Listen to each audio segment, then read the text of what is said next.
Terusnya, Pahang memperkenal tarikan baru Titik Tengah Semenanjung yang terletak di Temerloh untuk dikunjungi orang ramai. Jadi kita terus saja bersama rakan penyampai di Kuantan Pahang, Muhammad Hazri Azran Ahmad untuk perinciannya. Silakan.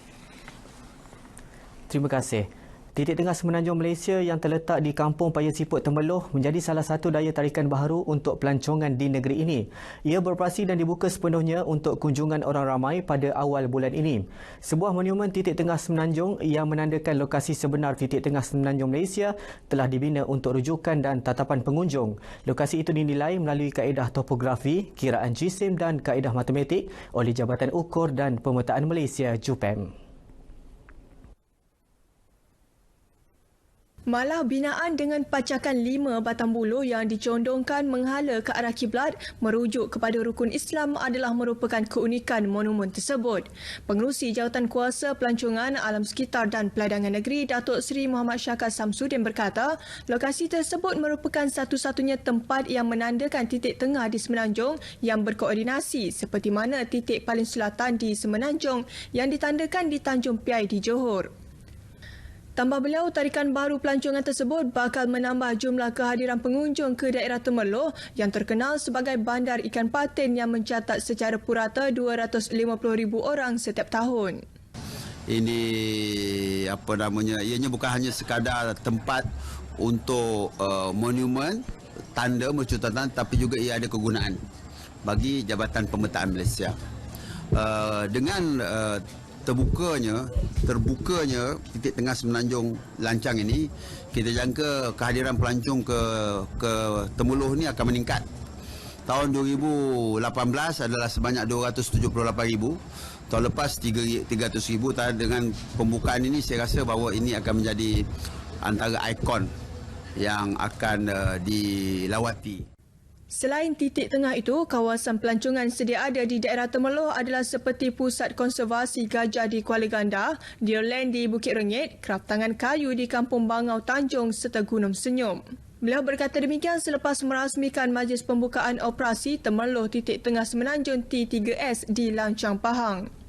Terletak berdekatan dengan Kompleks Institut Kemahiran Belia Negara IKBN, projek itu menelan belanja kira-kira 11.788 juta ringgit dengan memiliki keluasan kira-kira 1.7 hektar yang mula dibina pada Februari 2019. Inisiatif Jabatan Sukarelawan Malaysia Rela yang melakukan rondaan keselamatan secara sukarela di seluruh negara telah membantu mengurangkan kadar jenayah setempat. Sebanyak 17,397 rondaan keselamatan secara sukarela di seluruh negara telah berjaya dilaksana tahun lalu dengan pelibatan komuniti setempat yang bersama-sama menggalas tanggungjawab dan juga peranan memastikan insiden-insiden jenayah di negara ini terus berkurangan.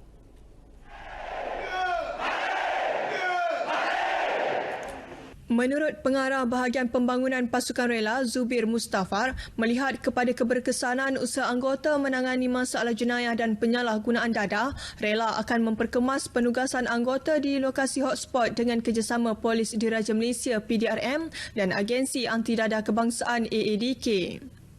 Program rondaan keselamatan ini secara sukarela ini telah ditambah baik pada tahun ini dengan fokus di tempat-tempat hotspot yang sering berlaku jenayah dan penyalahgunaan dadah. Tempat-tempat hotspot yang dipilih adalah berdasarkan ketetapan yang telah dibuat oleh pihak Polis Diraja Malaysia dan Agensi Anti Dadah Kebangsaan. Beliau berucap mewakili pemangku Ketua Pengarah Jabatan Sukarelawan Malaysia pada majlis sambutan ulang tahun Rela ke-48 peringkat Negeri Pahang di Kuantan. Sementara itu, dalam perkembangan lain, beliau berkata seramai 80,210 anggota Rela telah digerakkan ke seluruh negara sepanjang monsun Timur Laut tahun lalu untuk membuat penugasan rondaan dan pemantauan bencana bermula Oktober hingga Disember 2019. Pada majlis itu, seramai 7 orang anggota menerima watika pelantikan serta penyerahan cek sumbangan kepada waris anggota Rela yang telah meninggal dunia.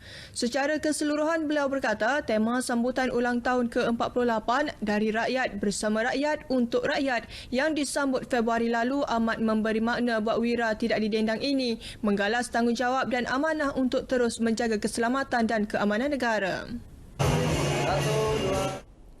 Laporan itu menutup perkembangan dari negeri Tok Gajah. Kembali semula ke studio di Wisma Berita Angkasa Puri untuk laporan lain berita wilayah. Salam hormat dan jumpa lagi.